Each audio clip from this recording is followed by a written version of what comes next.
Ankh and Ma'at, Ankh and Ma'at. We beg your indulgence for starting a little bit late. I know that some of you are probably waiting. It's wonderful to be here with you. I'm so honored that you've chosen to spend part of your Sunday with the Shrine of Ma'at. Let me just say Ankh and Ma'at to you again. I'm asking that you live your life in divine balance. And I must say that we are back here in the midst of a gigantic snowstorm. Well, it ended yesterday in New York City. And we're pleased to be able to return to you, to speak to you, to be back here once again for Kemetic Ascension, brought to you by the Shrine of Ma'at. My name is Jabari Osaze, also known as Heru Jeden Ma'at Aten Ra, and I want to welcome you. For those of you who have been part of Kemetic Ascension, for those of you who are familiar with how we do, I want to begin by asking you how long you've been part of Kemetic Ascension and where in the world you are. How far is our signal reaching? Where's the furthest person? Where's the closest person? I'm wondering if you will let us know exactly where in the world you are residing. Please let us know. And let me just begin also by saying that we are extremely happy that so many of you have submitted applications for initiation. Now, we know that there are many more of you who are saying, I will get to it eventually. Please understand that the window for submitting an application is rapidly approaching. It is critically important if you would like to be a full member of the Shrine of Ma'at, a full member of this Kemetic spiritual family. Wherever you reside in the world, we would like for you to submit an application. Go to our website at shrineofma'at.org and you'll see the application. Then you'll be interviewed because we want to make sure that the Shrine of Ma'at is the right spiritual home for you and that we are bringing in individuals that will assist us on this powerful mission to resurrect the names of our African ancestors. So, Anika, can you tell us who we're speaking to this morning? Well, so far, it seems the first person is from Paris. We have a million. Oh, wonderful. Yes, Miss Alma. So welcome. Welcome. And Emilian, how long have you been participating? Actually, no, the Chapers are here. Ah, the Chafers coming to us from Ghana. Wonderful. That wonderful couple who has been, who is from the United States, but is now residing in Ghana, doing some powerful things there. You have heard their Hesi grace, Kemetic Ascension on numerous occasions. How are you, dear couple? We can't wait to get back to Ghana to see you. In fact, we're supposed to be scheduling some time to just chat with you as well. So hopefully we'll put that on the schedule this week as well. Mm-hmm. And then we have Brother Michael Guest from Boston, Massachusetts. Michael Gass? Yes. Guess. Mm-hmm. Wonderful. Welcome, brother. Sen Williams with us forever. Tehuli forever. You and I need to catch up this week too. How are you, dear brother? And Dwaru for Dion Lives for the donation. Yes. Dwaru to We're still thinking and praying and just pondering that we know that our young Prince Dion is actually doing great things and coming into divine healing. So we're thinking about him as well. So to Andre Bryant for your donation, and for Zach Carter, who's been a regular donor. Demetra Bryant has been a regular donor. Thank you so much. Demetra Bryant, one of our full members. Send William, send Tehudi Forever. William is actually one of our full members and the Jati of Phoenix, Arizona. Yes. Tracy out in Indianapolis, Virgo Venom. Wonderful. Good to see you. Welcome. Ankh and Ma'at. Gianna Spring out in Lake Worth Beach, Florida. I don't think I've heard that one before. Yes, I have? That's a regular. Lakewood Beach, Florida. Maybe I haven't heard where. Yeah. Okay. Wonderful. Ankh and Ma'at, welcome to you. Yeah, Juti Ma'at Ra out in Canada. Wonderful. How are you doing, dear brother, out in Ontario? One of our full members. Cleo 4, another member. Another full member. Welcome, welcome, welcome. I think I saw Sen Cleo last week, right? For our Savayit reading group. Wonderful. Orisha Bahet Heru is here. J. Crew. And I remember that name. Oh, this is Jarrell and Carice out in Philly. J. Crew for you. Yes, yes. Haven't spoken to you two in a while. I hope all is well. Yes.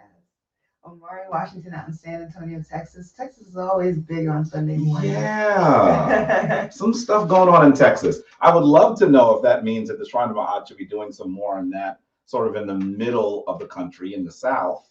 The reality is Texas is so large. I wonder if many of those folks are in the same area. Yeah. Sinette Anna Rodriguez, how are you? One of our Hemsenu. How are you? I think she's out in Long Island. Ankh and Ma'at to you. We have Isaac Jackson. Tell us where you're from, Isaac. Wonderful. Welcome, Brother Isaac. Jason Holmes, repping Lincoln, Nebraska. Yes. Welcome, welcome, Sen Jason, who I see every week as well. How are you, dear brother? And we have Stuart John Hastings from London. Wonderful. London, pretty far away. A name we're familiar with? No, I think a new person. Welcome. There's a question out on the Facebook page about spirituality. So someone that's probably been about the Abrahamic traditions? Yeah, questions about them and how it relates. So. Shoot me an email. Shoot me an email at Jed, D-J-E-D, at shrineofma'at.org. Shoot me an email. Obviously, we've talked about the Abrahamic traditions extensively because so many of us have come from the Abrahamic traditions. So we talk, and they're so prevalent in the Western world. So we talk about them extensively. I could probably direct you to where you can find your answer, or even just try to provide it myself. Okay. Let's see. Yeah, sure. Yashiria Sakina Ra. I always wonder if I'm saying that correctly. Out in North Carolina. Yes, I've heard you say that before. Am I saying that name right? Yashiria, if that is your name, please let her know whether she's saying it right. She says that every week. Rebecca McClendon, welcome. Where are you from? Let us know. Ankh and Ma'at, welcome, welcome. We have Kofi Anpu from Florida. Welcome. That name is familiar. Welcome, welcome. Sinette Kawanda. Hung out with her all summer. Yes, yes. How are you, Sinette? It's been a while since we've seen you, right? Now it's been some time. Well, I saw you more recently than Anika did because I saw you in Atlanta. Ankh and Ma'at. I hope all is well. We have Alexander Vassal. Tell us where you are. Anjay rep in South Jersey. Ankh and Ma'at, Ankh and Ma'at. We saw Anjay in when we did our Philly tour. We're planning to do another Philly tour soon, by the way, because I think that was that all the way in October now? Probably. It seems like it wasn't that long ago. Yeah, we should probably schedule one soon. I mean, we're talking about 3 months ago now. Yeah. Wow. Ankh and Ma'at to you. We have Chris Playar. Where are you from? Let us know. Tahuti Ma'at Ra Sirius out in Wichita, Kansas. Ankh and Ma'at, Ankh and Ma'at. Oh, and Stuart in London said he's been with us for a year. Okay. Wonderful. Ankh and Ma'at. Kemet King out in Atlanta. Wonderful, wonderful. Kemet King. I like the name. Kareem Ahmad Reed out in Delaware by way of Philly. Ankh and Ma'at, Ankh and Ma'at. Oh, yeah. Sophia Walsh Newman from Jamaica. Jamaica, the country, or Jamaica, Queens? I'm assuming Jamaica. I'm assuming Jamaica, the country, right? Ankh and Ma'at to you. Kevin Jones here. Tell us where you are.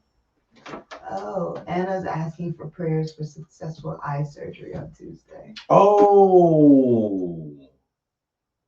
Offline, can you tell us what type of surgery it is? We certainly will pray. We should say that we are asking the divine ancestors and the Neteru to come into our dear Sinette's home and to keep her healthy, to monitor her condition, to allow that the surgeon's scalpel will be divinely operated. And we ask that all things will be made even more clear to you after this surgery. We ask that all of the healing that can be mustered on this land follow you into the clinic, the hospital, wherever you're getting this procedure done. We're asking this in the name of our Neteru and of the ancestors. Twanter, Twanter, Twanter. Please let us know a little bit more about it. Shoot us a message offline so we know what's happening. And if there's anything we can do in the stead, let us know that as well. Okay, we have Cameron Mosey. Let us know where you are from. Welcome, Uncle Ma'at. McCoy out in Mobile, Alabama. Yes, Uncle Ma'at Sen, Uncle Ma'at. Lee McCoy is one of our full members, one of our dear brothers doing things in Alabama. Good to hear you out there. And we have somebody named Yoga Girl Sai who says that she's in the tundra from the snowstorm. Is it that bad over there too? Did you get a lot of snow out there? I mean, it was the whole East Coast, so I wouldn't be surprised if she had it bad too. I hope all is well. You know that's Abutsa Shot, our wonderful, one of the priestesses of the Shrine of Ma'at, one of the leaders of the Shrine of Ma'at. And she has, I know that some of you have been speaking to her a lot over the course of the last few weeks because she has really been honchoing the process of collecting applications and interviewing people. She's done this for quite some time. She does it efficiently and effectively. We have to say dua to her once again. And we hope that the snow wasn't that bad for you where you were. Because I know my back feels a little awkward today because I had to get out there and shovel yesterday. We had like maybe 8 inches of snow. So it was rough. And it's very cold too. So who else is out there? There's Sen Sanjeti. Ah, Sanjeti, my brother. How are you? How are you, Sen?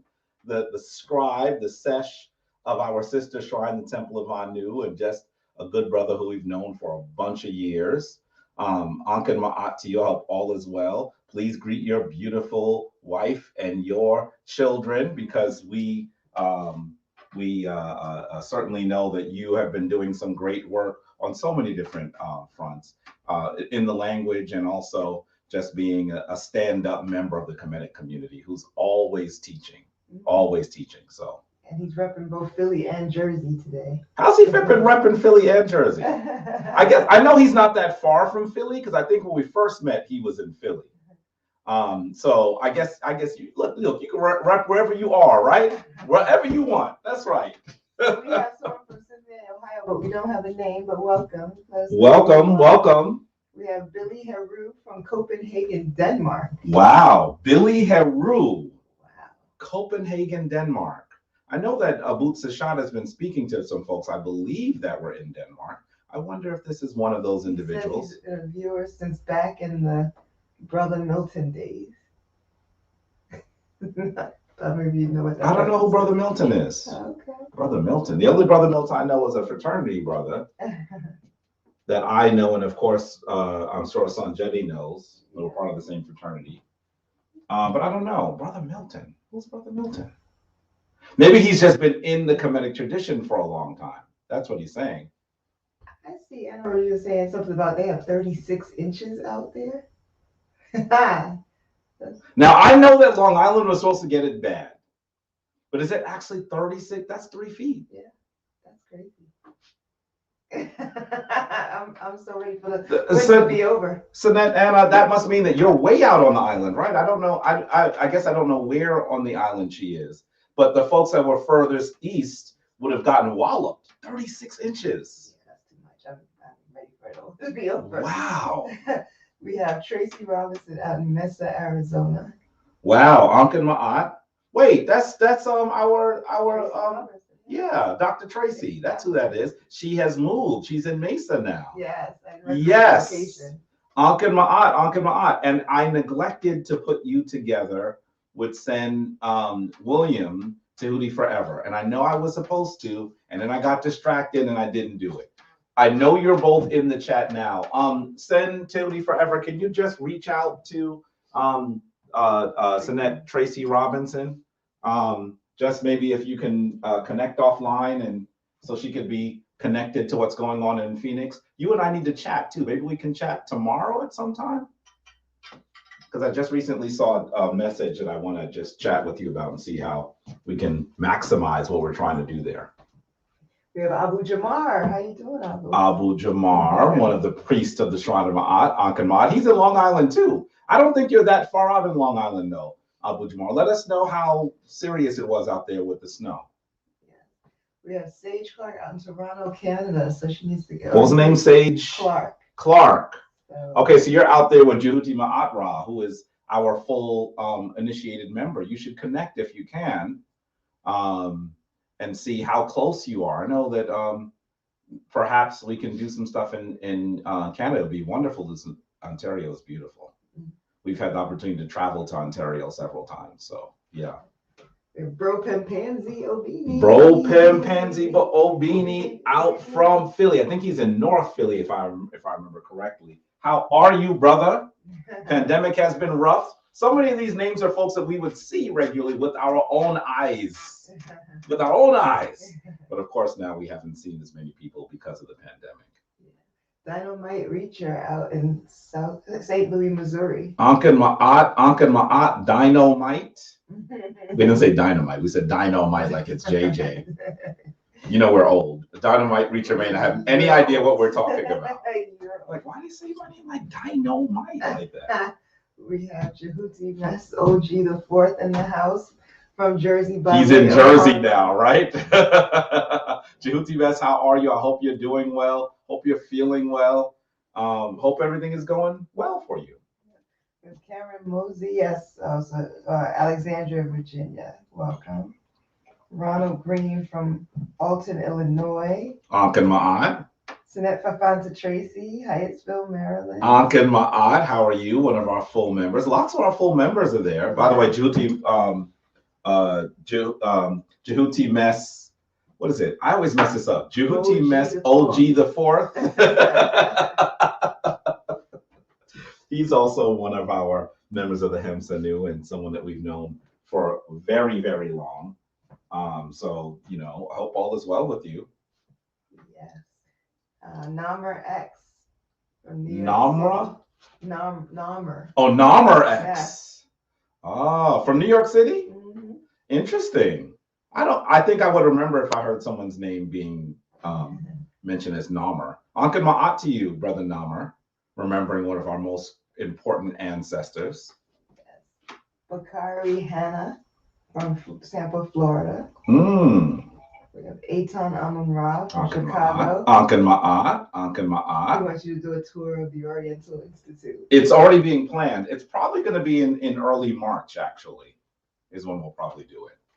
Right after I return from Kemet. Oh, and you know, I should mention the conference. We'll get to that. Yeah. Ben Do you have the Marshall, flyer New anywhere there? Jersey. Yeah. We have Ben Marshall, New Jersey. From New Jersey, we have Lisa Attaway. Ankh and Ma'at. So that Lisa, one of our full members. Ankh and Ma'at. One of our regulars, Janae Smith, is here. Wonderful. Ankh and Ma'at. Sinette Michelle Mendez. Newt is here. Sinette Newt is here. A rep in Boston. Ankh and Ma'at, one of our full members. Traveled with us to Kemet last year. We have Shri Valsan P from India.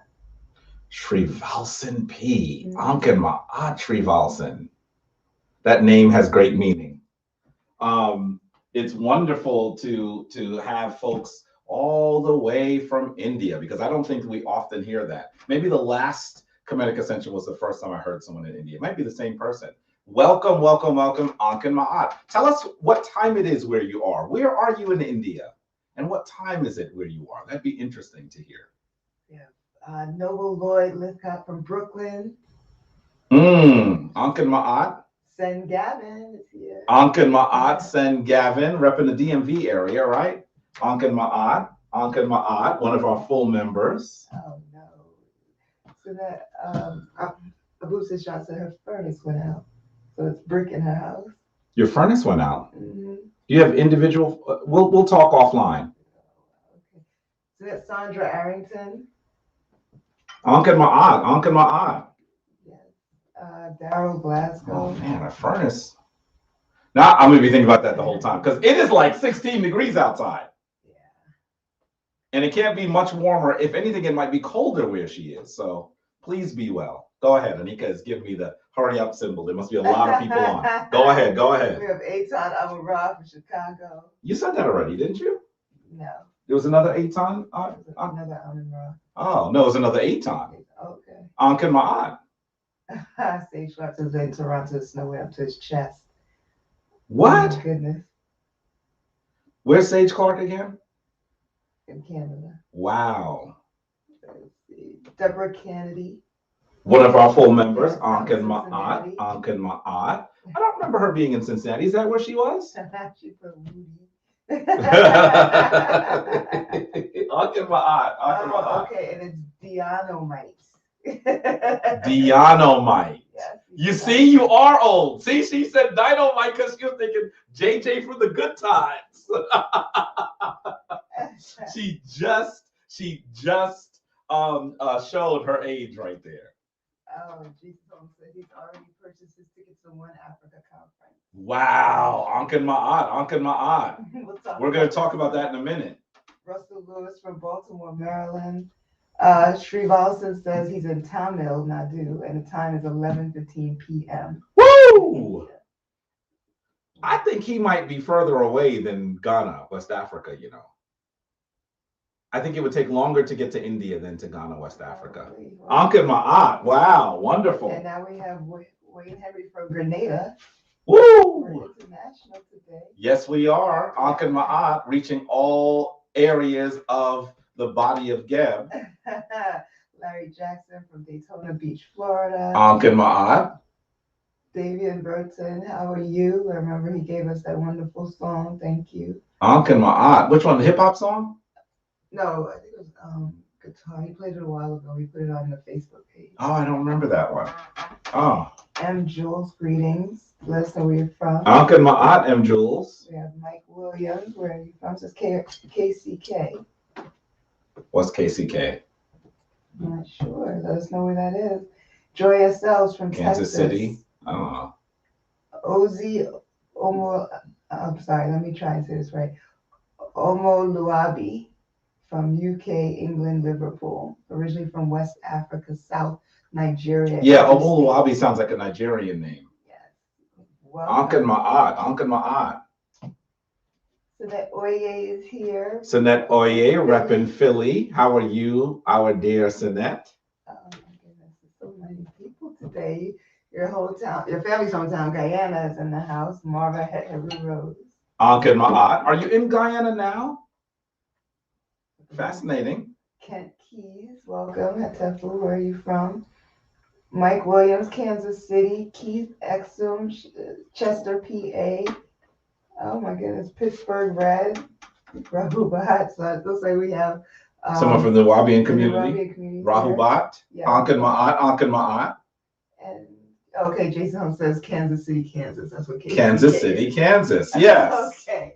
So I think I made it through everyone. Welcome. I thought that's what KCK stood for. Ankh and Ma'at. A lot on today. That's wonderful. Ankh and Ma'at to you all. Let me just say, I know that so many people are tuning in or are part of this. Please make sure that you are also sharing, because I know that you know 1, 2, 3, 4, or even more people that should be here as well. People that you know who are searching, people who hear the ancient voice of our African ancestors, who hear that echo and who are trying to hearken to it. But unfortunately, so many realities, so many issues, so many challenges in our modern world prevent us from connecting. Well, we are connecting together. We are now no longer going to allow the names of our African ancestors to be maligned. We're no longer going to forget their traditions, their excellence, their contributions. I am so honored to be here with you, and I'm honored that you have chosen to be with us. I must say Ankh and Ma'at to you. 2 quick things before we continue. We should let you know that there is a conference coming up, the One Africa Conference, which I'm going to be hosting. It's going to be held live, streamed live from Aswan, Kemet, Aswan, Egypt. I'll say Egypt just for some folks who, everybody here knows Kemet. because this is Kemetic Legacy. It's Kemetic Ascension. Just know that we are going to be having a conference on February 25th and 26th. And you should go to Hoppy Film, HAPIFILM, hoppyfilm.com. Huh?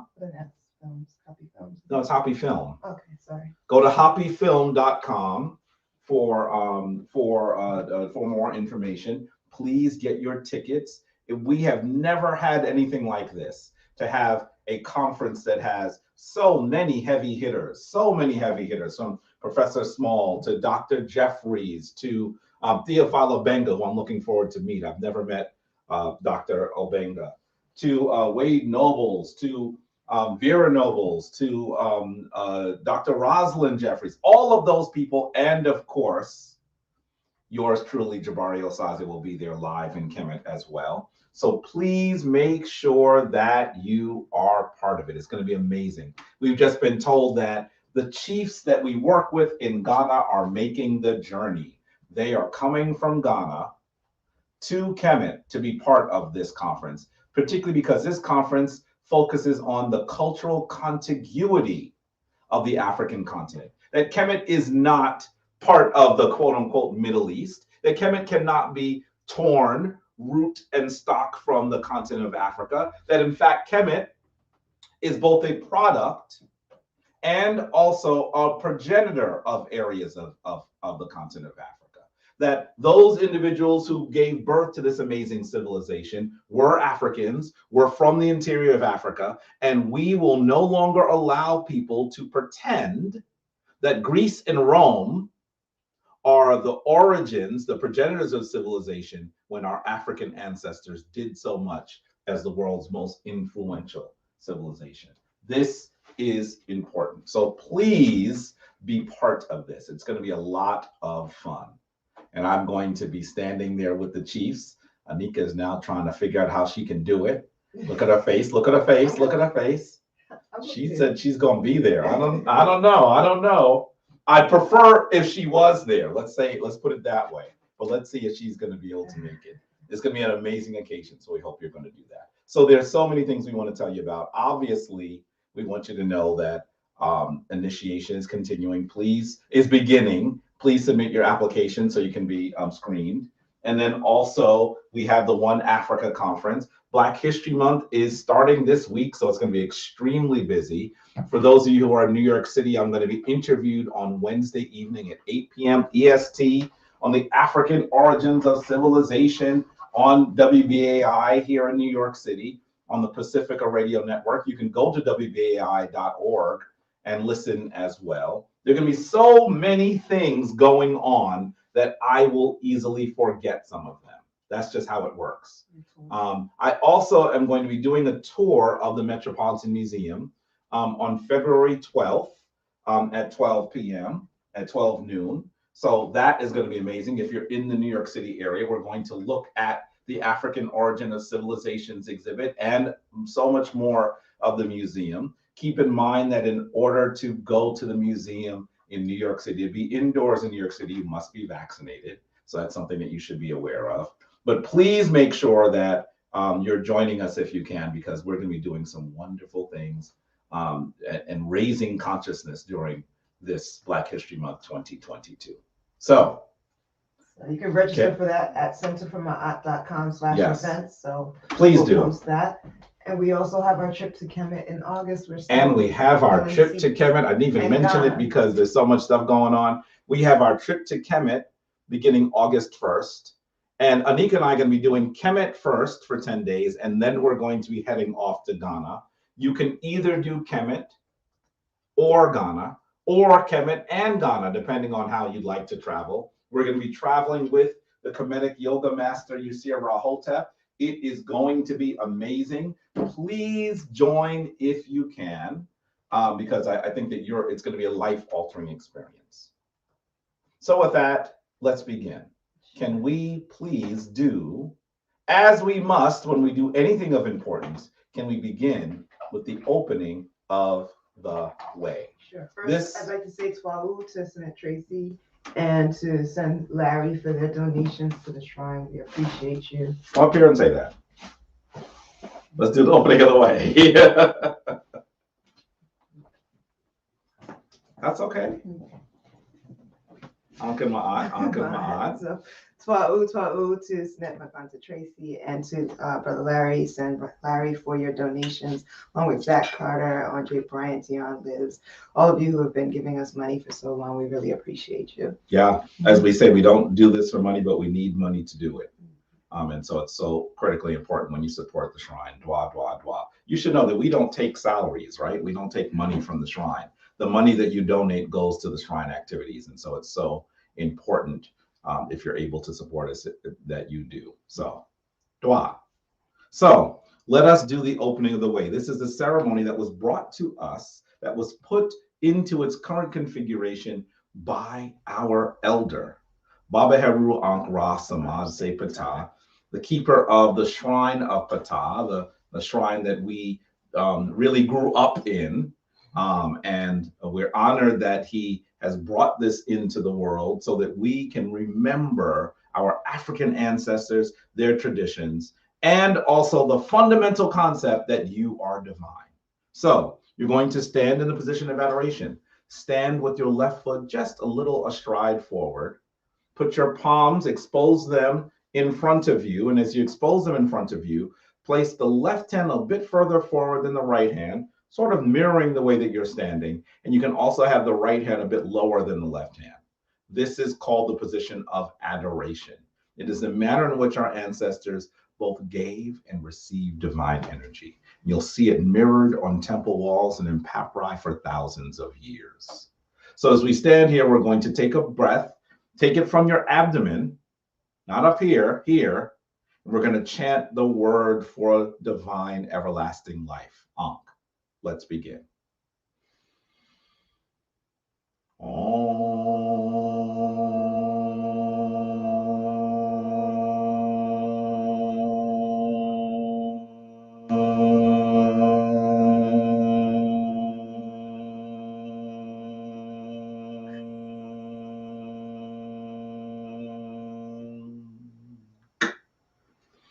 Anetrak in Bedhet. Anetrak in Bedhet. Nuke in Bedhet. Nuke in Bedhet.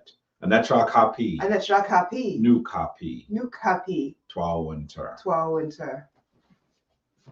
Anetrak Serket. Anetrak Serket. Nuke Serket. Nuke Serket. Anetrak Keb Senuf. Anetrak Keb Senuf. Nuke Keb Senuf. Nuke Keb Senuf. Twa Winter. Twa Winter. Anetrak Ast. Anetrak Ast. Nuke Ast. Nuke Ast. Anetrak Amset. Anetrak Amset. Nuke Amset. Nuke Amset. Twa Winter. Twa Winter. Anetrak Neat. Anetrak Neat. Nuke Neat. Nuke Neat. Anetrak Dwamutef. Anetrak Dwamutef. Nuke Dwamutef. Nuke Dwamutef. Twa Inter. Twa Winter. Anetrak Newt. Anetrak Newt. Nuke Newt. Nuke Newt.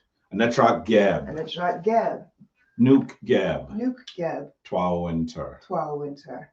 Anetrak Shu. Anetrak Shu. Shu. Shu. Shu. Shu. Nuke Shu. Anetrak Tefnut. Anetrak Tefnut. Tefnut. Tefnut. Tefnut. Tefnut. Nuke Tefnut. Twa Winter. Anetrak Paut in Teru. Nuke Paut in Teru. Anetrak and Boo in Teru. Nuke and Boo in Teru. Twa Winter. Take your breath.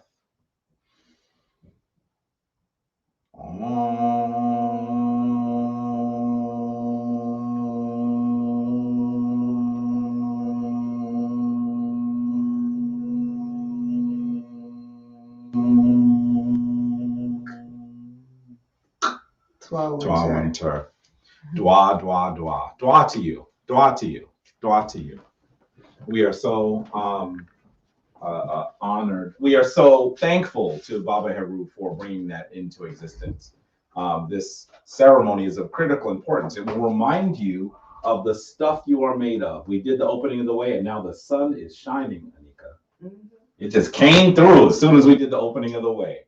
Ra is sending us his rays, or Ray is sending us his Ra's. I don't know. Which one would you like to say?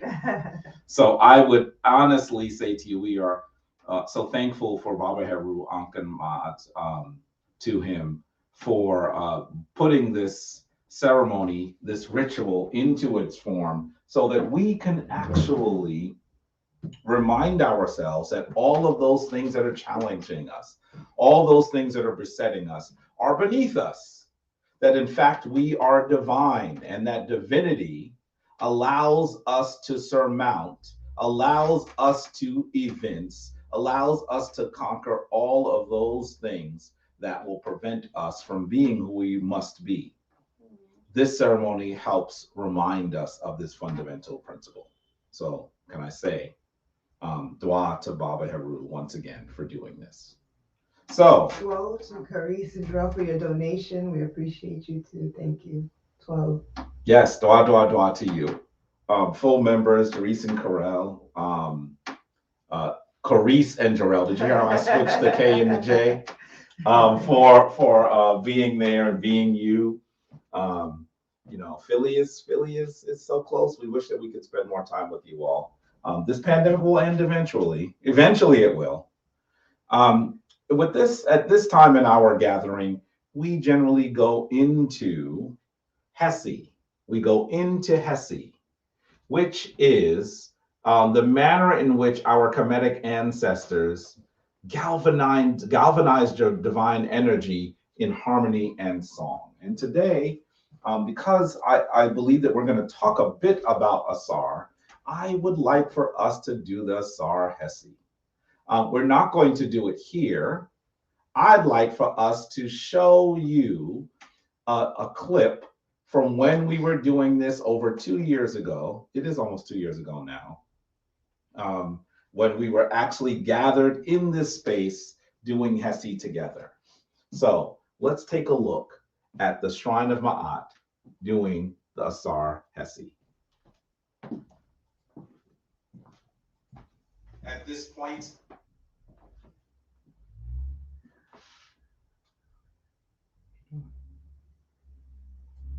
to come forth, vital healing. Yes. Healing. And then who is the peace that comes, the nurturing, peaceful. Those two are powerful, particularly because if you think about one will deal with healing, the other one will deal with this psychological space that we're in.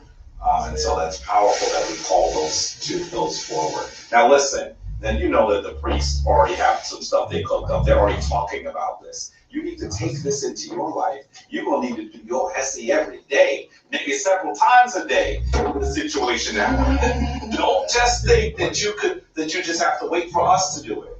Okay? Hesi is yours and ours, right? We have some folks that we are so blessed, so mirthful that they have come forward in the shrine and brought this forward in excellence. But you could do your Hesi too. Well, I'm not as good as they are. Well, you probably aren't, but still. Keep working on it and you'll get there, right? We have to make sure that we are at the place where we are using our divine energies to heal us as well. So,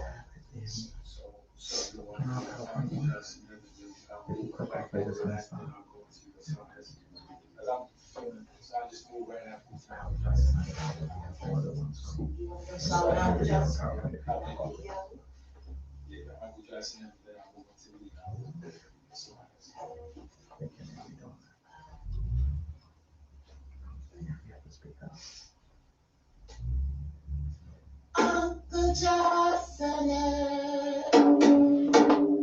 Uncle Johnson,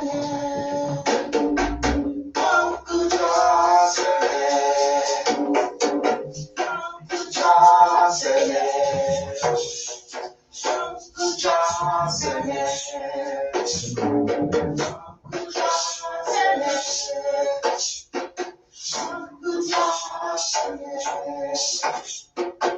Uncle Johnson,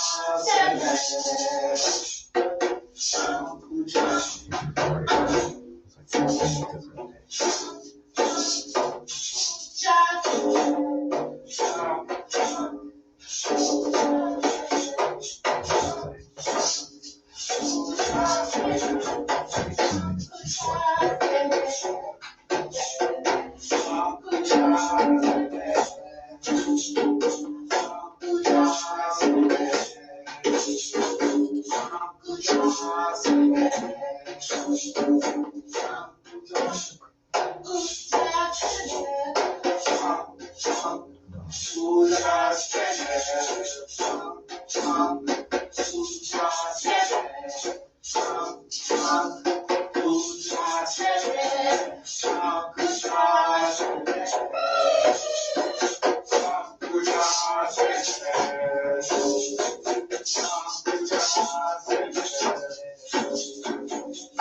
I love looking at those because they remind me of life BC, right before Corona.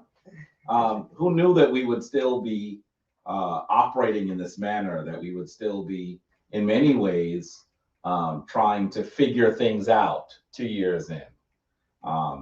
And so I just wanted to remind us of what it used to look like I truly enjoyed seeing those people enjoying singing the Asar Hesi. That was very early on. The Asar Hesi, we had just really started doing it, and so it was a lot of fun to do it together with the priest of the Shrine of Ma'at and with those people who are our Hesi masters. And so that was a lot of fun. So that's the Asar Hesi. And today I thought that we could speak a little bit about Asar, particularly because we've been talking so much about Asar in our Sebai literature reading group. For some of you who are wondering about that group, it's a group that is open to full members of the Shrine of Ma'at. And so every other Sunday, when we're not doing Kemetic Ascension, the members of the Shrine of Ma'at meet to do the Sebai reading group. And so that is something that we do. We've been talking so much about Asar. And today, as we are going to talk a bit more about Asar, I figured we'd read some pieces also from the Per Temeru. If you look at this version, you'll actually see that this is the version that was designed by Baba Heru, printed by A&B Books. I'm told that Baba is in the house, so please give him some myrrh. Please give him some Ongsan myrrh.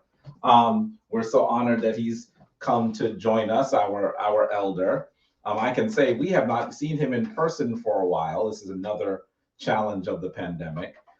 We know that he's doing what he needs to do where he is, and we're doing what we're doing up here. We're actually not that far away. So we definitely need to find a way to get down there to see him. We're trying to limit our visits because we want to keep our elder safe. But remember, simply because we're telling you to limit your visits does not mean that you cannot go speak to him on the phone, go to his website. We want you to support the studio of Ptah, because these emblems that he's created of our ancient African culture are timeless, they're powerful, and they also support his work. So please make sure that you're also going to Sopatah, SOPTAH.com,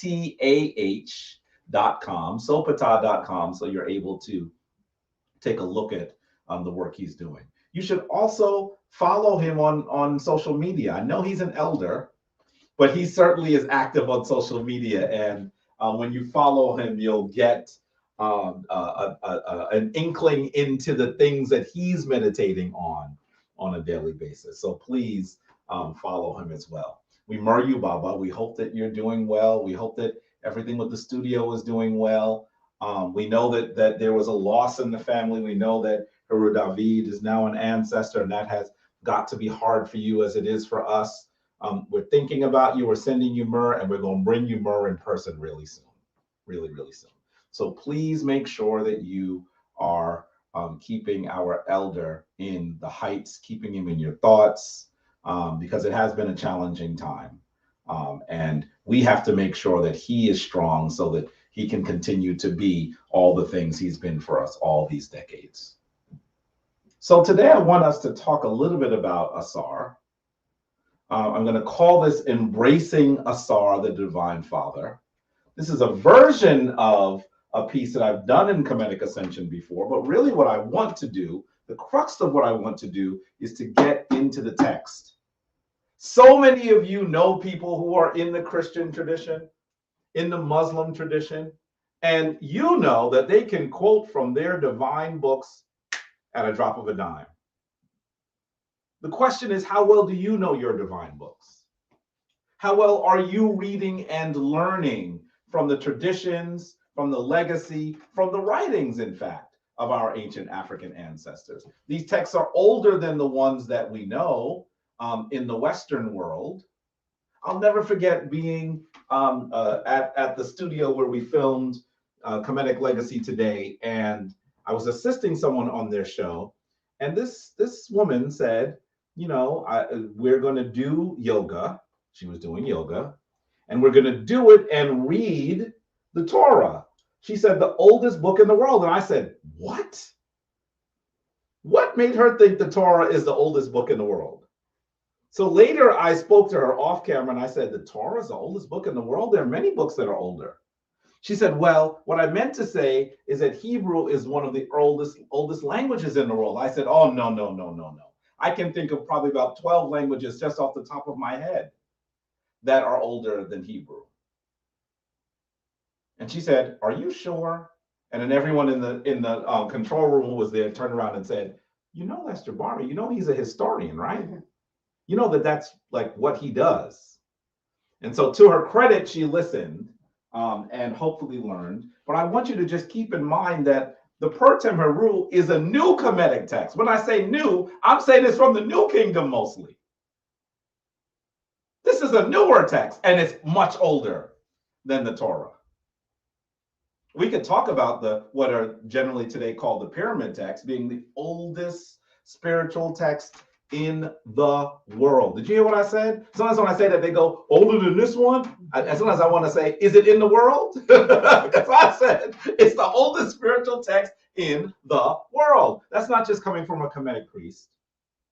It's not just coming from an African-centered historian. That is what every historian knows.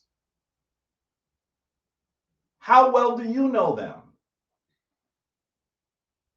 Are you reading them? Are you trying to glean the wisdom of your ancient African ancestors?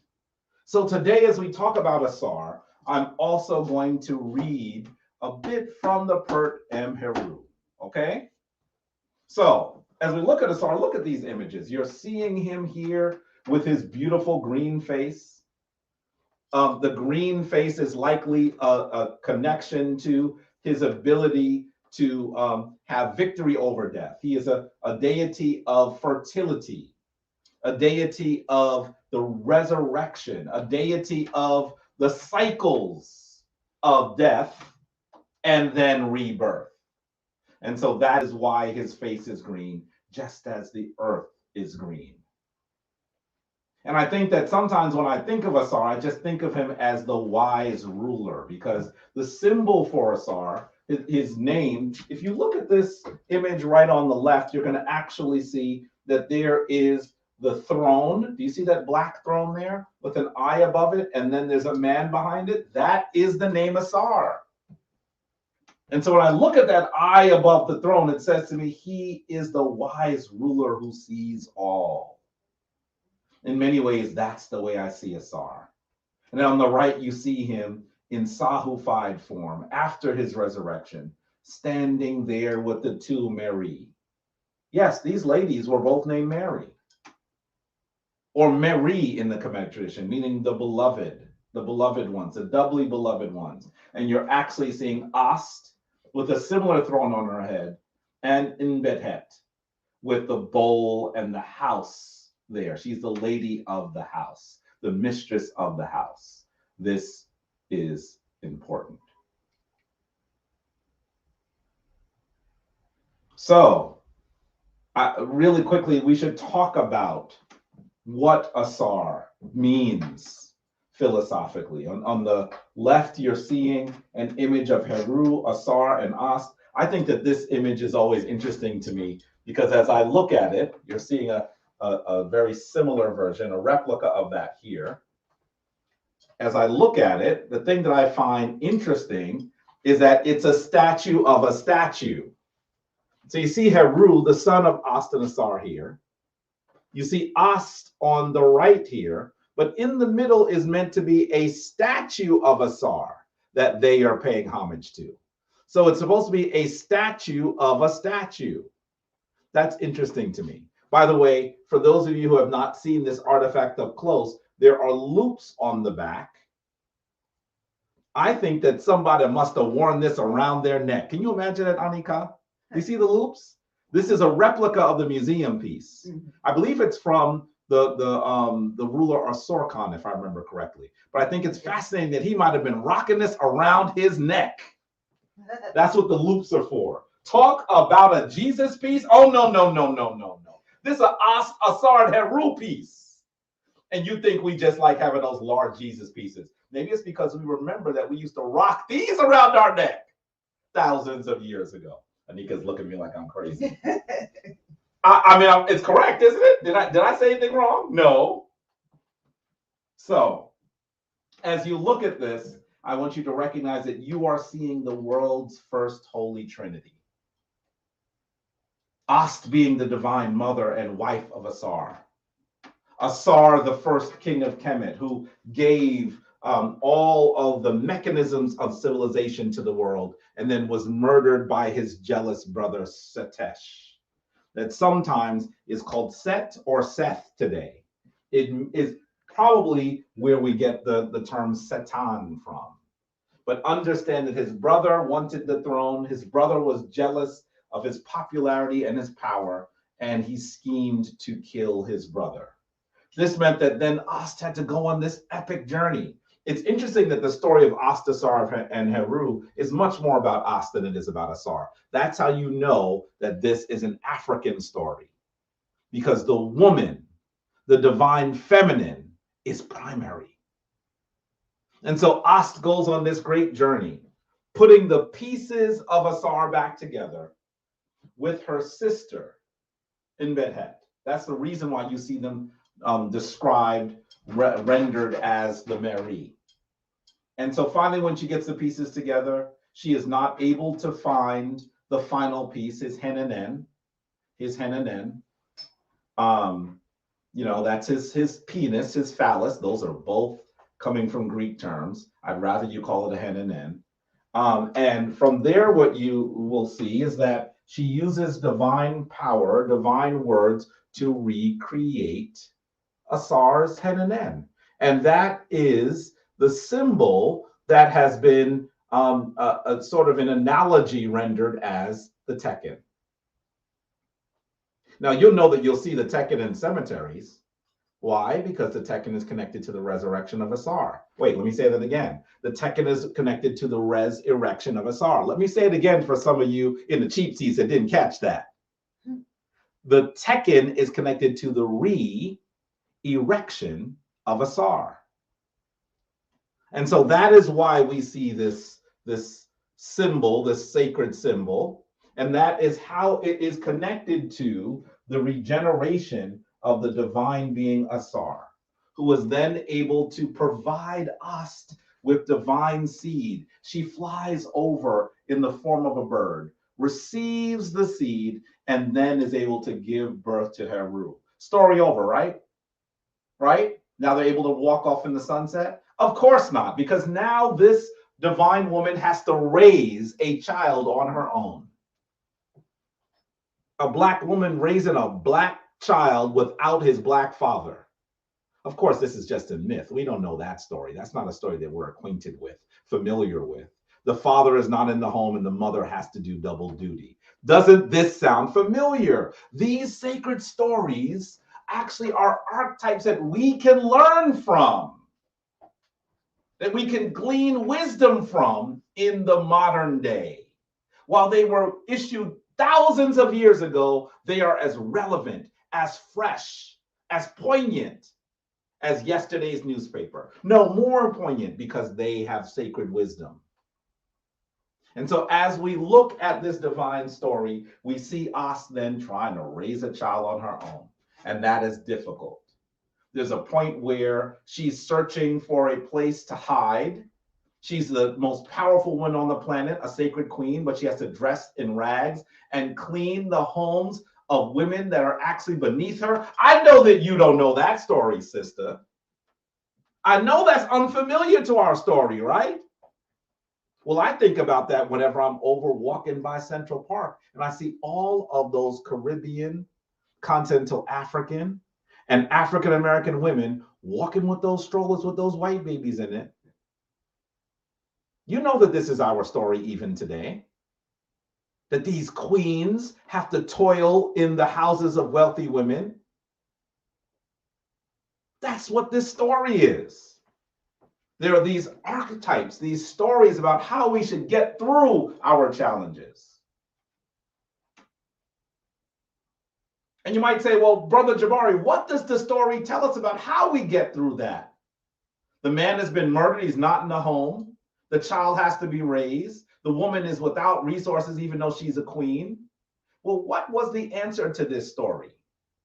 In order for her to return to the throne, in order for Heru to become the king that he was supposed to be, They had to remember Asar. They had to remember, put back together, remember their ancestor.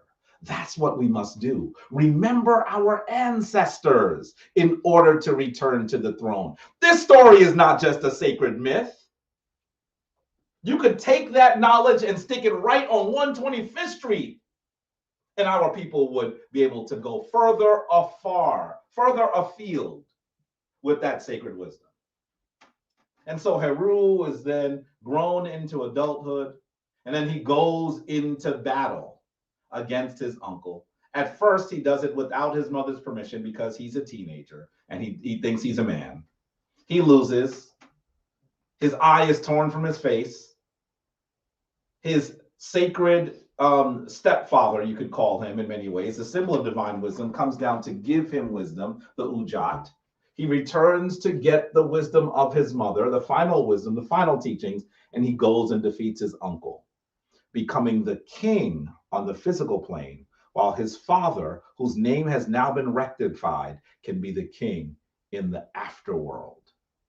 Isn't that what we must do as we reclaim the names of our ancestors? Those individuals who gave so much to civilization, who have now been maligned, who've been called all sorts of vile things, who we have been told we must forget. That was a long time ago, but remember the Alamo. That was a long time ago. Why are you talking about that? But remember the Holocaust. When you get to remember your African greatness, then they recognize that you will be in a different position, that you will actually remember just who you are and just what you are capable of. And that is why these societies work so diligently for you to forget. And so as we talk about Asar, this laptop is working so slow. I'm telling you folks, if you could see sometimes the stuff we're doing in the background before preparing Kemetic Ascension, pulling together all kinds of stuff, and your donations have been used for new equipment, but we just do a lot. So sometimes even with the new stuff, when we're trying to integrate the new stuff with the old stuff, it's like trying to play an 8-track tape on your computer where you're streaming. It just don't work together well. So who is Asar? You're seeing him, this indubitably African image of Asar, with this large bulbous crown, which is meant to be the white crown of Upper Kemet. Upper Kemet is in the south. We won't talk more about that today. And you see it has these feathers on the side, and also sometimes, well, you see it here too. You see ram's horns on the side, and even snakes coming out of those ram's horns. This is highly stylized, highly symbolic. This is called the Atef crown, the Atef crown. And as you look at Asar here, we must remember exactly who Asar is. He was the first child of Nut and Geb. It says the sister husband. It's supposed to say the brother husband. Did you notice that typo? The brother husband of, no, sister husband of Asar? Oh my goodness. The brother husband of As. You see what happens when you type things really late at night? I was sure that made sense until now. In the light of day, I can see I typed it incorrectly. Kemet's first great ruler, the symbol of responsible leadership. Responsible leadership. That's why you see him holding the Heka and the Hu. We used to say Heka and Nekeka. We can still say those. But in the Perta Meru, they call that flail the Hu. So the Heka and the Hu. You'll see. I like to say Hu better anyway. And as you see these, you recognize that that is the symbol of both removing that from the grain that should not be there to get down to what you can actually work with. It's a threshing device. I know that we're urban people, so we have no idea what threshing is. You put the grain on top of this large mesh and you hit it. And the stuff that comes out underneath is the stuff that you'll use to bake, to grow, to eat. It's a threshing device. And of course, one of the symbols of divine rulership is the ability to take that which can be used from that which cannot be used. Have you ever heard the phrase, take the meat and leave the bone? Well, I would rather, as a vegetarian and as an Asarian, say, remove the chaff and eat the grain. Let's put it that way. And then you see he has the hook that is for moving animals. So he's able to do both together. He's able to do both together. These are the symbols of rulership. And you should know that if Heru is considered, and I'm going to use this term advisedly because I don't like the word God, but if Heru is the son of the creator, the son of God, then Asar is the creator. Asar is one of the greatest symbols of the divine force. That's what we're seeing. After he is killed by evil, he is resurrected to the afterworld, and he is called sometimes the first of the Westerners, which means that if he's a, I'm going to talk about that one later. Let me hold that one in abeyance and come back to it. He's not an external deity, but the symbol of our rectified soul. You must understand that what we're saying is that Asar is a symbol of what we must all be. And his green face connects him to vegetation and the flooding of the Hapi. Very important. Come on, laptop. I love this copper statue of Asar, by the way. It's a beautiful. I love taking a close look at it with his very African nose, the beautiful painting. I just think that it is wonderful. Now, you should know that Asar has many different names. Many different names. There are at least 158 names of Asar. 158 names of Asar. Now, I know there are 99 names of Allah. Well, there are 158 names of Asar. Some of them are Kenti Amentiyu. Here's the word I said I would hold until abeyance. Kenti Amentiyu. What does that mean? It means the first of the Westerners. Now, I want you to understand what this means. The West is philosophically the place where the sun sets and where those people who make their journey are now rectified, now resurrected, now in the afterlife go. So if he is the first of the Westerners, what does that mean? What does that mean? You ever go to a restaurant and one of your friends go to hold the table? You wouldn't have been able to sit at the table if your friend wasn't there, right? Right? I want you to understand that this is how we see that Asar, through his death and resurrection, allows the rest of us to go into heaven. That's the concept. Fundamentally, this is the concept that has been taken by those people who are practicing the earliest traditions, the newest traditions, who are now trying to tell us that those traditions are the only traditions. They've taken so much from your African ancestors, and they seek not to give them an iota of credit. That is what we are seeing. So Asar is the first of the Westerners. He's also known as Un-Nefer or Wen-Nefer. Sometimes they say that's the opener of good things. I would say the Wen-Nefer is also sort of the doubly beautiful is another way to look at him. The most beautiful. He's the king of the living, the lord of the afterlife. He was permanently benign and youthful. The Lord of silence. By the way, he is permanently benign and youthful is a way to acknowledge that death is not able to conquer him, right? So he is not able to be destroyed by death. That's why he's considered benign and youthful. His body does not decay. By the way, this is the same concept that they take into the Roman Catholic and other churches, because their saints are supposed to be those whose bodies do not decay. I don't know if you knew that, but that is a reference to Asar once again. So much of what your African ancestors do has been taken by people. And I would say it's been borrowed or they have respect, but the reality is they then spend all of their time saying that those people whose traditions they stole are evil and will be going to hell. So that means that what they are doing is theft and plagiarism, not the same thing as borrowing.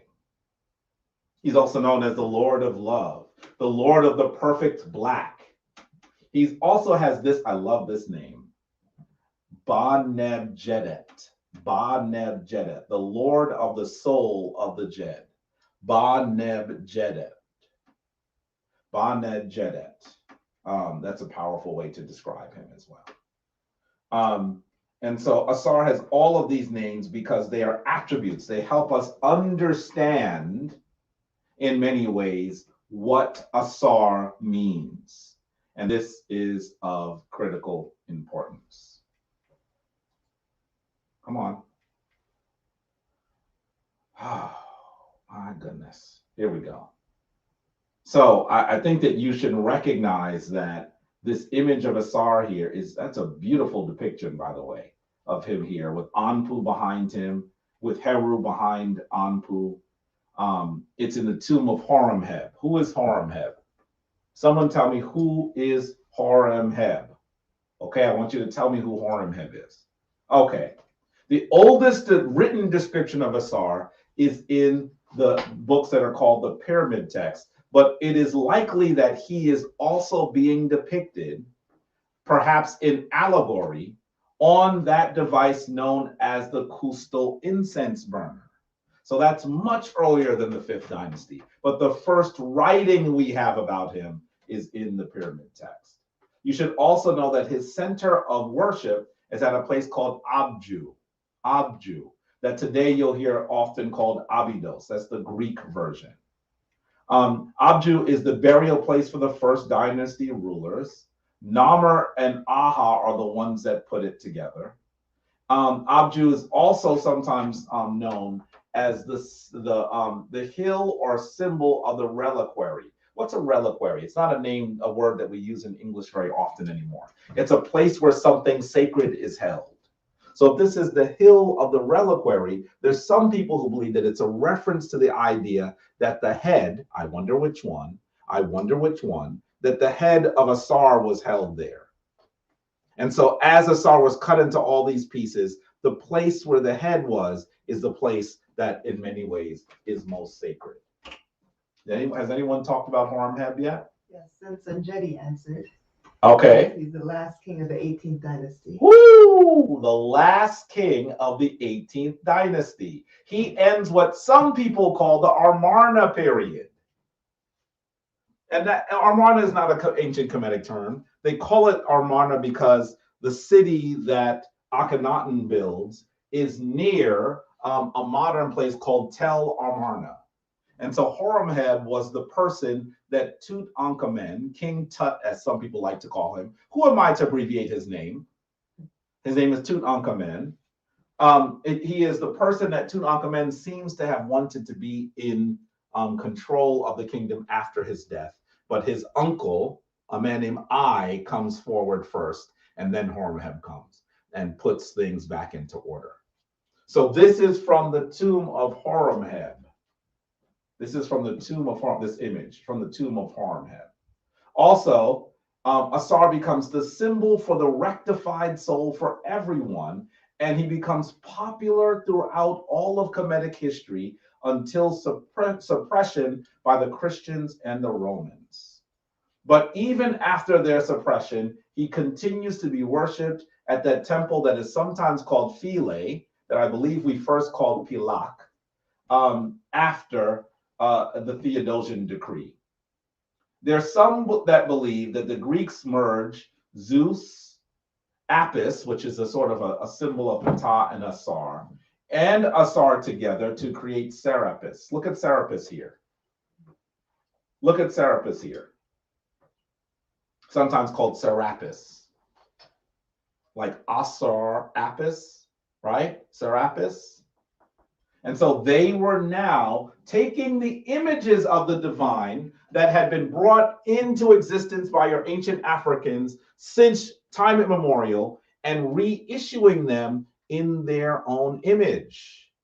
There are many who believe that Serapis is the archetype that would become the Christian concept of God and of Jesus. I think this is very interesting. Asar is also, he remains the major source of the concepts of resurrection in the three major spiritual traditions. Here goes another beautiful image of Heru, Asar, and As here. You can see that Heru has the crown on his head. So this is after the after Asar is rectified. He's wearing the crown. Take a look at this. Asar hidden in Christianity. I like to talk about this sometimes. What is this image here? I know that I called it the Tekken. I know that the Greeks called it an obelisk. But do you know which Tekken this is?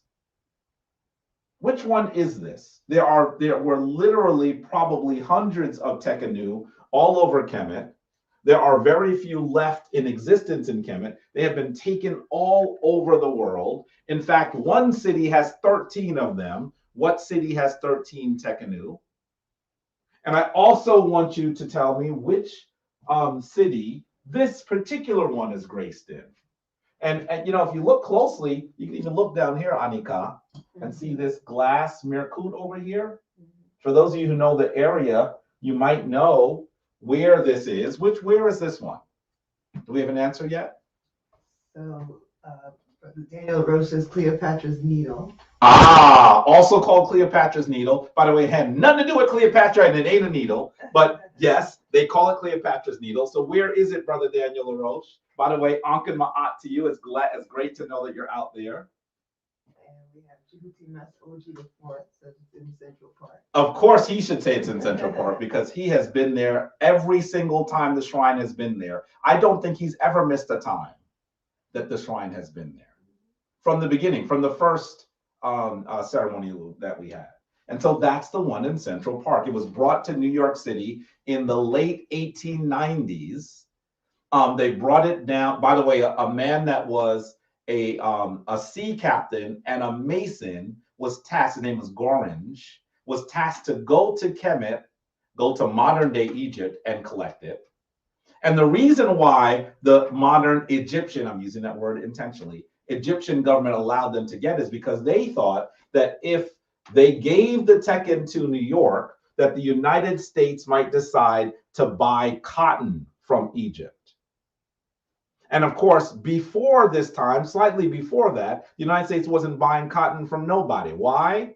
Because they had you, enslaved African, generating more cotton here in the United States than anywhere else in the world. So cotton was something that came out of the United States. It was a major product because of enslaved Africans. Well, when enslaved Africans were no longer enslaved, the cotton market crashed. So now the Arab owners of Kemet, the usurpers of Kemet, are giving a device created by Africans to the United States to replace the market that the United States was in control of because they had enslaved Africans. You might think that this is just an African symbol, but the entire story is about you.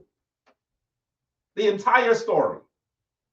And when it got here to New York City, it is believed that it would move all the way from the docks in downtown Manhattan, all the way to where it is in the 80s on the east side of Manhattan. It would move about a block a day.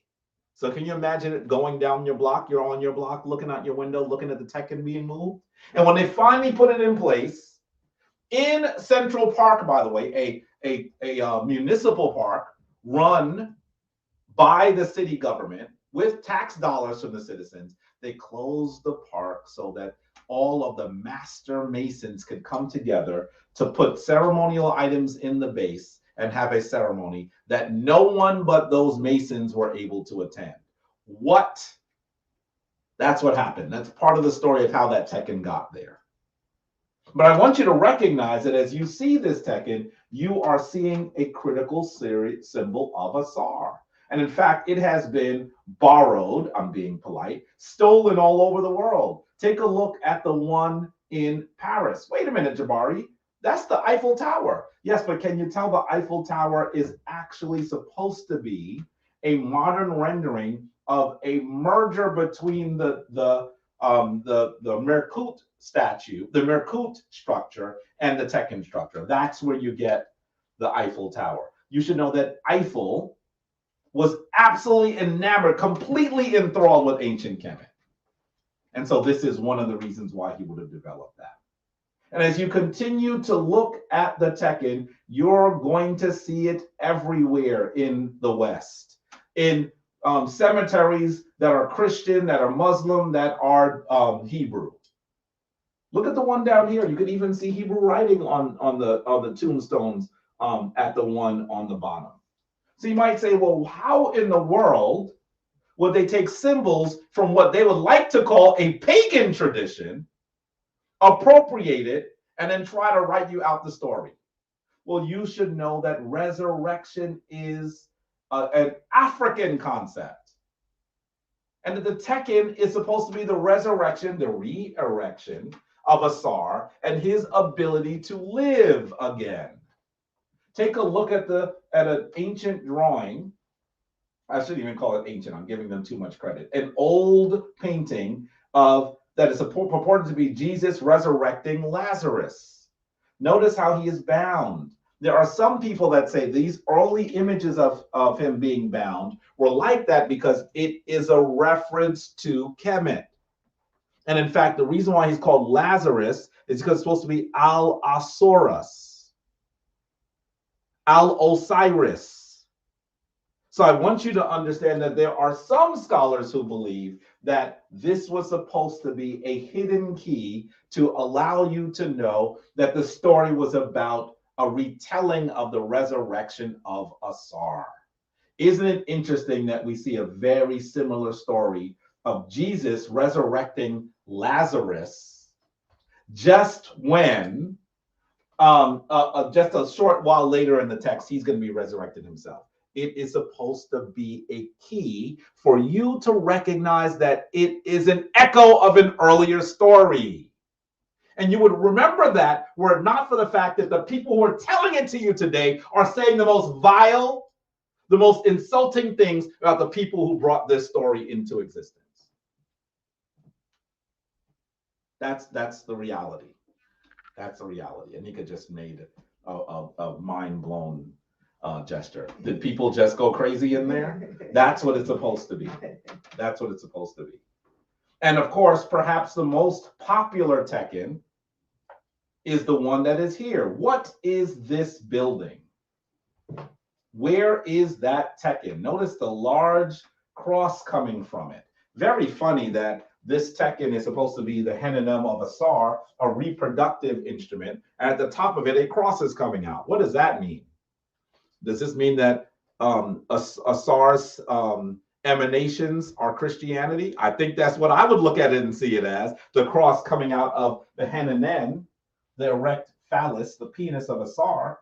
Where is this building? Look at all these people here. Who says this? There's several answers. Vatican in Rome, St. Peter's Square, Jason, Tina, Demetra, Namra. All said that? Yeah, everyone. Now listen, you're saying it's the Vatican, Rome, and St. Peter's Square. Could it be both?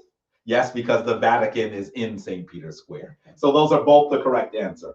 That Tekken sits at the center of St. Peter's Square. And I wanted to show you this image first because that building is where the Pope lives. Every day when he opens his window, he looks out at the black penis of a Kemetic, of an ancient African deity.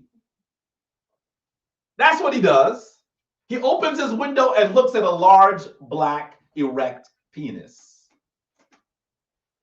I couldn't make this up. I could not make this up. And for those of you who might think I'm blaspheming, that's just the truth. I mean, come on. If you think that penises are profane, then you need to know the older stories. And you have to ask, do they think that penises are profane? Would the head of the most powerful spiritual tradition on the planet look out and see that? You think he doesn't know what it is?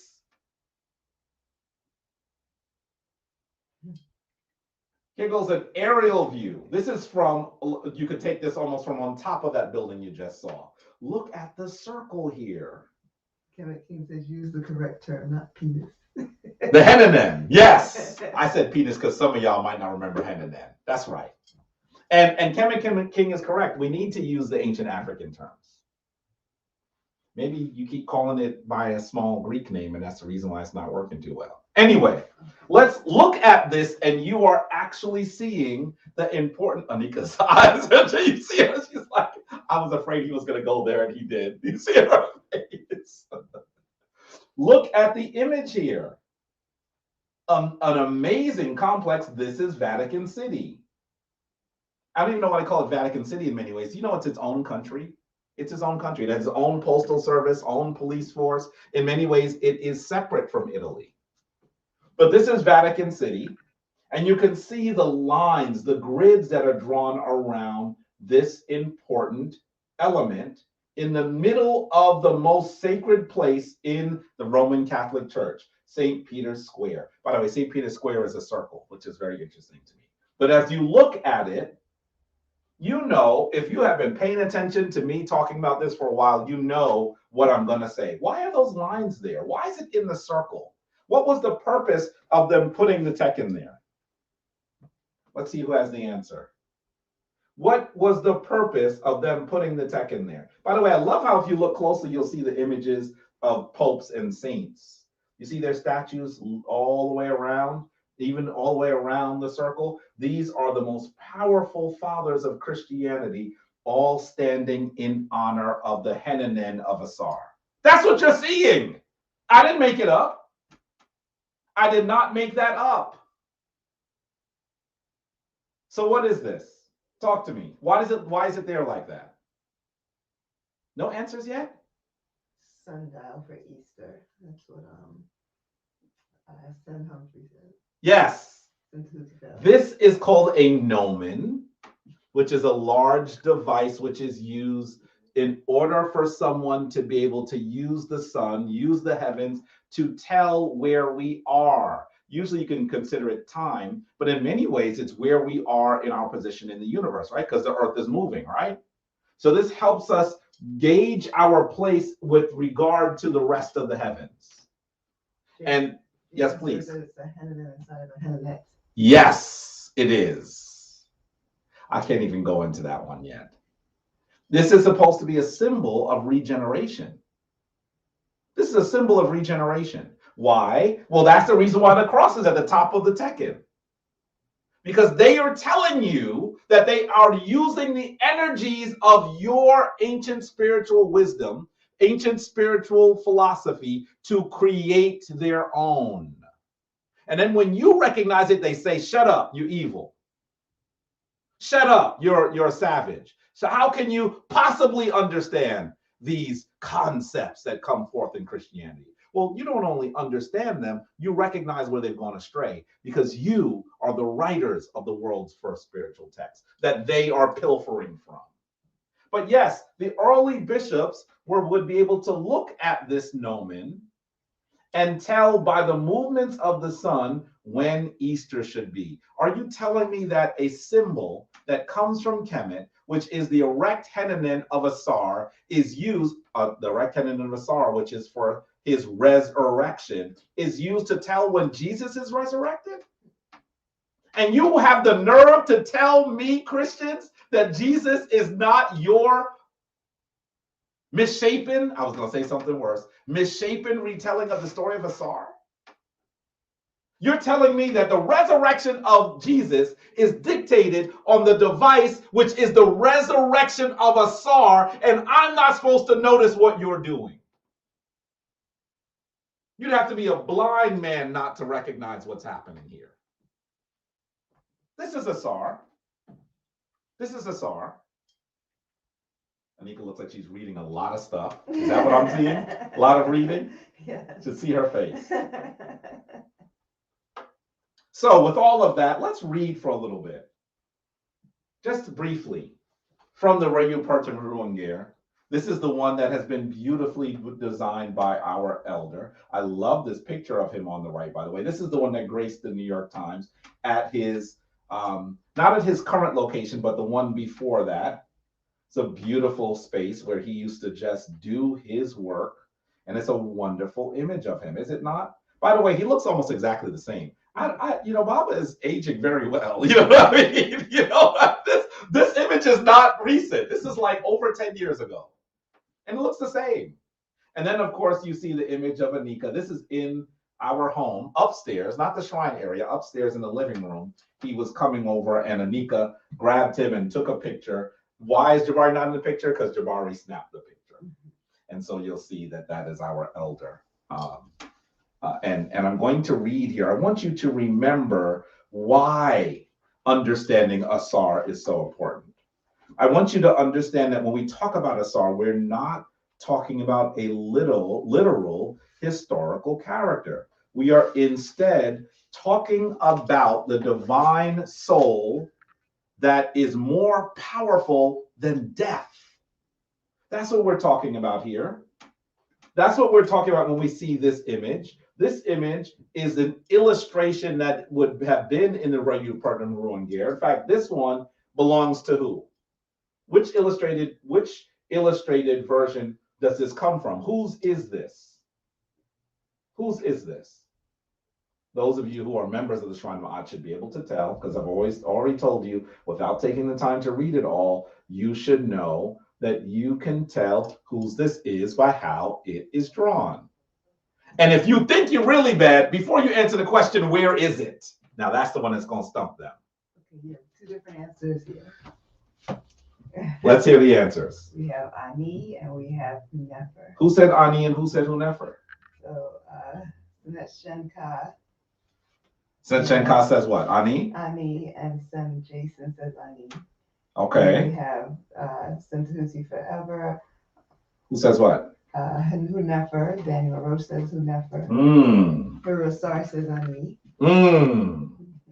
Now you should know that says Ani. If you were able to have your own version of the Radio Partner Ruin Gear, by the way, this is a thing that we'll put into the word to the ears of those who are the experts on the language. I'm talking to both Anika and Sanjay if he's still there. We should be creating these for people when they make their transition.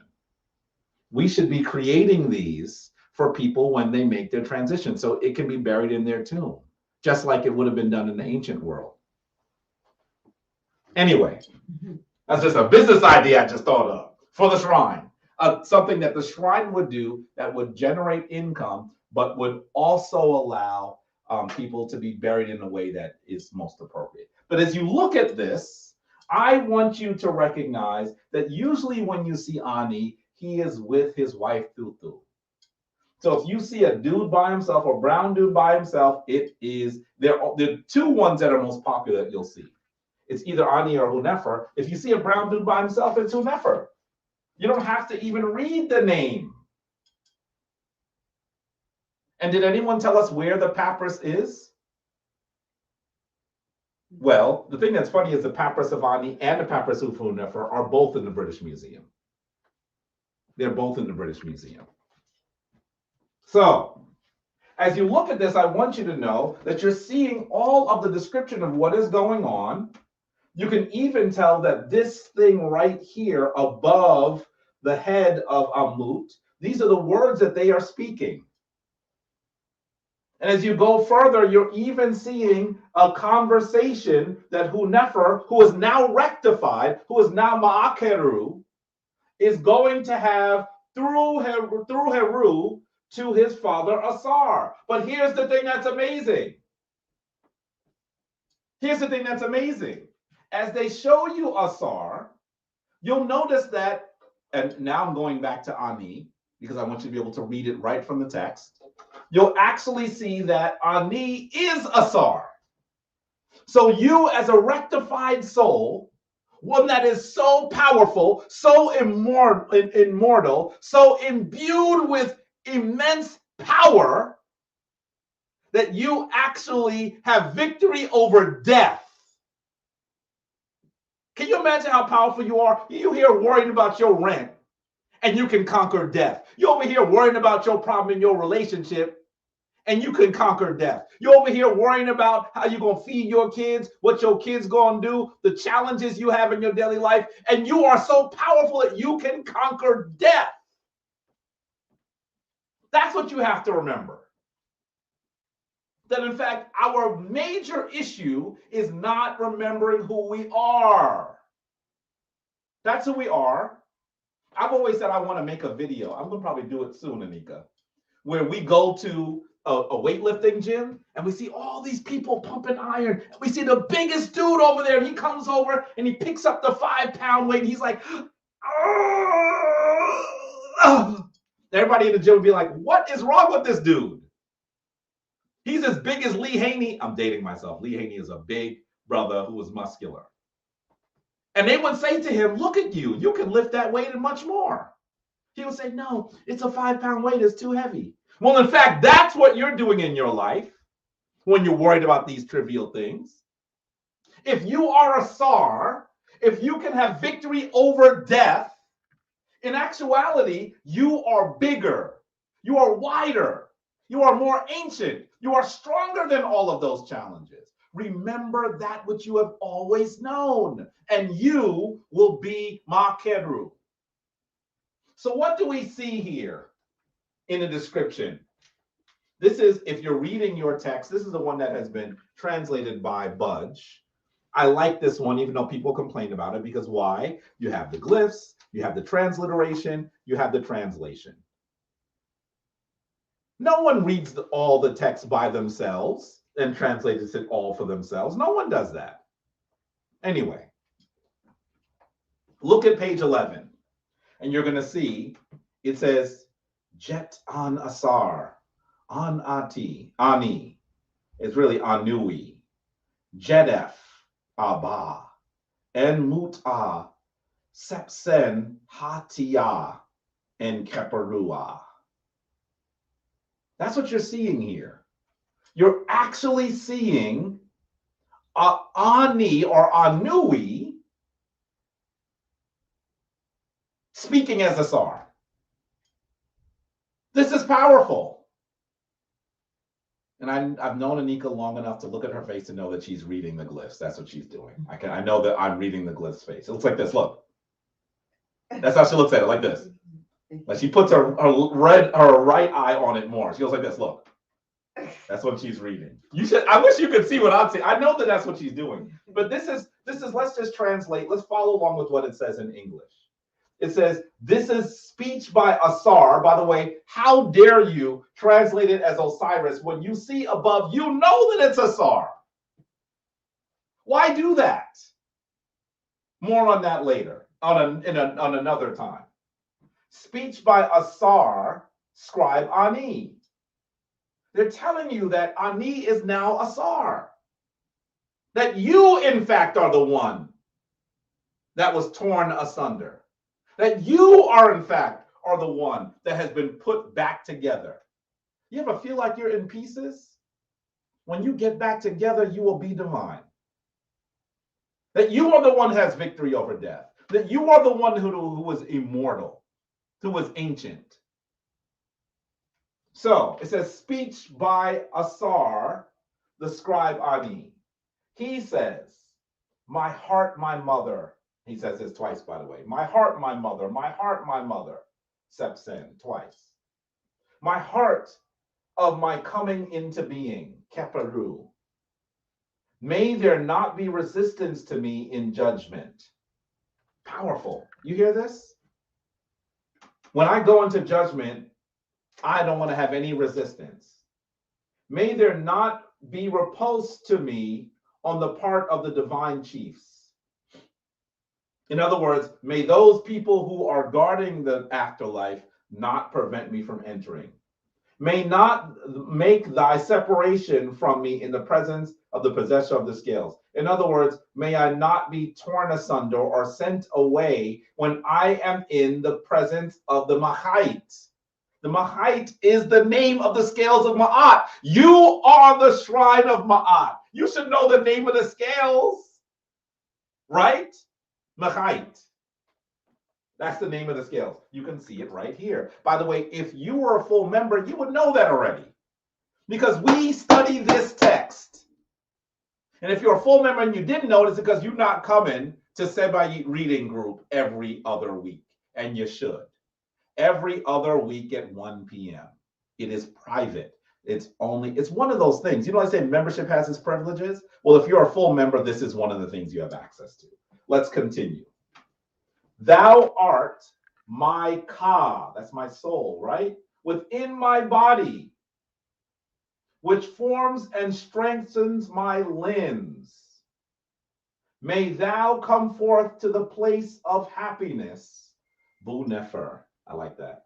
May thou come forth to the place of happiness and advance. And can I advance there? So they're actually saying that you're asking for your divine soul to come forward into the place of happiness.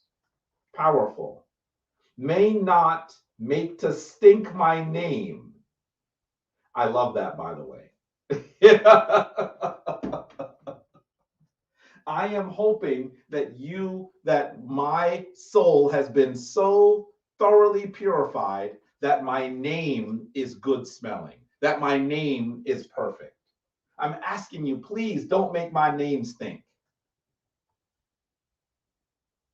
I want to do such good work that my name is powerful and clean. May there not be spoken lies against me near the Neteru. Good, good, it is for thee to hear. So you can actually, and by the way, the rest of it actually is above the head of Anpu. So you can actually see this is what Anpu says. And Anpu actually says that it is in the tomb, in the tomb, graciously grant the weigher of the righteousness, the balance of the scales to establish. In other words, this person has been seen Makeru and is able to enter the hall of Ma'ati. This is what is spoken at the scales. In fact, I want you to understand that you are Asar.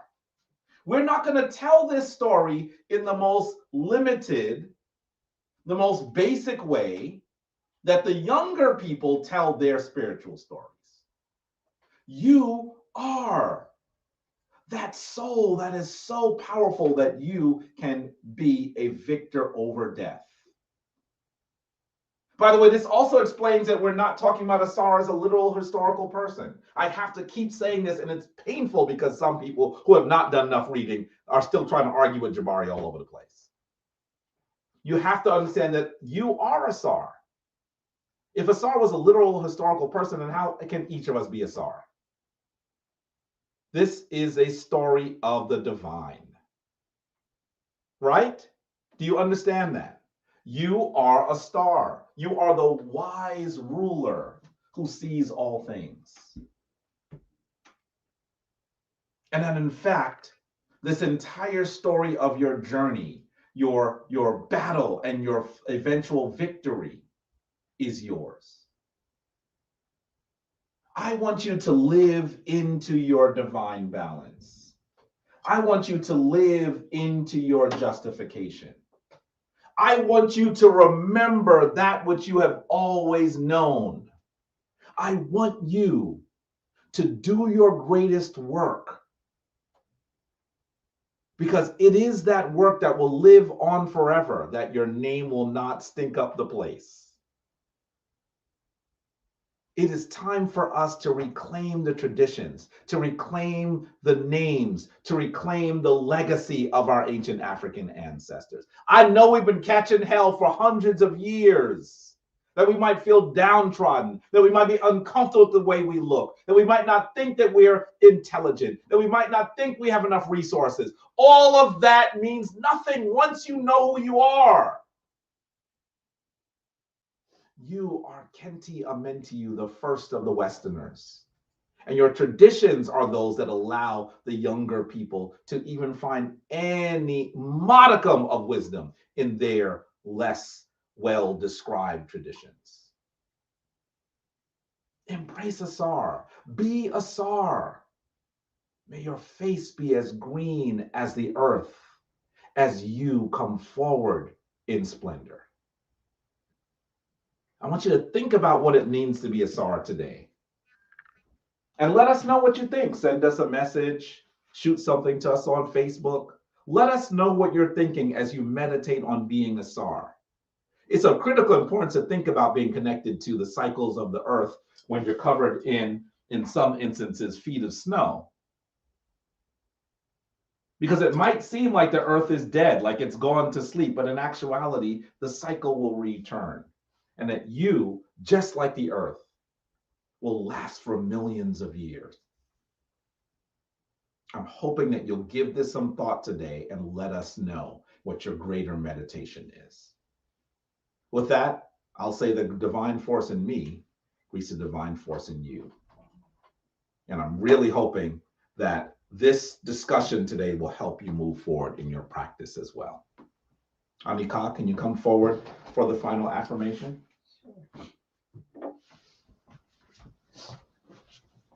Okay. So we had a nice discussion in the chat room. Thank you. So we were just looking over everything and seeing how passionate people were getting with the subject matter. So I really appreciate your conversations. I wanted to remind you of a few announcements we made earlier for those of you who might have missed the beginning. Please remember that initiation is about to begin, so we're closing the window for when you can send in your application. So if you are interested in becoming a member of the Shrine of Ma'at, please get your application in as soon as possible. Yes. So that you can be reviewed and that someone can interview you and the two of you can decide if this is the great The match two of for you? you. The interviewer and the interviewer. Okay. There's going to be more than one interviewer. It's probably going to be as many as two or three. Okay, so between the interviewer I thought you were sending a message to some people, the two of you. No. Some of you need a message because some of you are always on here and you should be full members of the Shrine of Ma'at. Please understand, I understand that life happens, life occurs, and sometimes this might not be the best time for you. But I want you to also recognize that while each of the sessions is actually streamed and all of you will be able to interact with us in real time, if you're in another part of the world where that's difficult, everyone is recorded. You'll still be able to be part of the group. While obviously initiation is expensive and for the shrine, and we ask for you to defray some of the costs with your the amount that you'll give. If you are unable to give money, that should not stop you from being part of the shrine. There are scholarships and work study available. We will never put money over spiritual upliftment. If there are those of you who are thinking right now, man, I'm gonna hit the lotto and I'm going, please don't do that. Please don't do that. If you are meant to be a member of the shrine, don't let money be the encumbrance. Does that make sense? Okay. Now we hope that you'll be able to pay because it costs something. We spend a lot of money on it, right? But we don't want those of you who are meant to be part of this family to be prevented by that. So please don't let anything stop you. Be unstoppable. Be green like the face of Asar. Okay. So that's initiation. Now, also for those of you who said you wanted to travel with us, please get your deposits in as soon as possible so that we can make sure to reserve a seat for you because we'll be closing that soon as well. So if you're interested in going to Kemet and or Ghana, please go to our website at centerformaat.com and make your deposit as soon as possible to save your seat before that opportunity disappears. Yes. We will be traveling August 1st to the 10th for Kemet and August 10th to the 19th for Ghana. So please make sure, if you're interested, that you go to our website, www.centerformaat.com. And some of you already know that Anika and I will have, by then our house will be complete. And you will maybe be able to come and have a drink of sorrow at our house. We can't wait to be able to be there. We'll have like a little gathering for people to be there. So hopefully you'll be there as well. In Ghana. To be clear. To be clear. Also, Black History Month is coming up, so there's a lot of events that are happening. So please, keep looking at our posts on Facebook, our posts, our emails that we're sending out for those of you who've signed up to our mailing list. If you'd like to sign up for the mailing list, do it through the shrine or through the center when you go to our website and just say that you'd like to be on the mailing list. But Jabari will be doing a tour of the Met February 12th. And that's a Saturday. Now, keep in mind, it's an indoor activity. The Met requires vaccination, so you must be vaccinated to attend that event. We cannot stream it because they do not allow for video. We have tried. So please, if you're interested, go to our website for that. Jabari will also be on WBAI on February 3rd, I believe. The 2nd. 2nd, sorry. Yeah. It's this coming Wednesday. This coming Wednesday February the 2nd, 99.5 FM, New York City. You can also tune in on the website wbai.org and listen to Jabari as he talks about the African origins of civilization. So there's a lot going on. Just go to our website again, either shrineofma'at.org or centerforma'at.com, and you can get all of those details. And don't forget the One Africa Conference, which is coming. That'll be February 25th and 26th. It's going to be broadcast live from Aswan, from Nubia in Kemet. And so hopefully you'll get your tickets and you'll be able to be part of it. I'm hosting, so I'll have the honor of actually being there on the ground. Yes, and along with Jabari, you'll have great scholars such as Anthony Browder, Dr. I didn't mention Anthony Browder earlier. Yes, Dr. Theophile Obenga, Dr. Jeffries, both Roslyn and Leonard Jeffries. You'll have Asar Imhotep, you'll have from Dishi. I mean, there are Dr. Solange Ashby. There's a lot of scholars that are going to be at this conference. So it's too late for you to actually physically go there unless you go on your own. I know the tickets have sold out for the cruise ship and for hotel. Because the whole thing is part of a trip on the 18th to 28th. That's what she's referring to. But there's like no tickets left. Yeah, but if you want to watch it streamed live, you can get tickets for that and watch it from wherever you are in the world. Wherever you are in the world, you should be part of it. We're going to be focusing on how Kemet is part of the continent of Africa. Now, it has both influenced later civilizations and was created by earlier civilizations. So this is of critical importance. And a few of our friends from Ghana will be coming, some of the chiefs that actually installed us as Queen Mother and Chief. And the King of Mori, the Regent of Mori, will be there. Yes. So really important for you to get involved with that. So if you're interested in tickets for that, that's happyfilm.com. HAPIFILM.com. Yes. Yes. There's so much more that we could be saying right now. We're not going to keep you here much longer. Please just follow us and you'll be able to find out much more about what we're doing. Okay? So I'd like to end with one of the oldest prayers that you would find in the Reu and Pert Emheru and Ger, which we just read from today, the book of coming forth from night. So if you can stand in the pose of adoration and repeat after me, we will do it in the language of our ancestors, the Untu and Ter first, and then we'll repeat it in English. So repeat after me. Amasu in Pater. Amasu in Pater. Sauksu. Sauksu. Emetra. Emetra. In Pater. In Pater. Autu. Autu. Aura. Aura. Maketipa. Maketipa. Herura. Herura. Give yourself to the one most high. Give yourself to the one most high. Keep yourself daily for the divine. Keep yourself daily for the divine. And do it tomorrow. And do it tomorrow. Just as you did it today. Just as you did it today. Twa winter. Twa winter. Thank you to the divine. And thank you to all of you. Thank you for being with us. Thank you for being part of our story every other Sunday. We're very happy to have you here.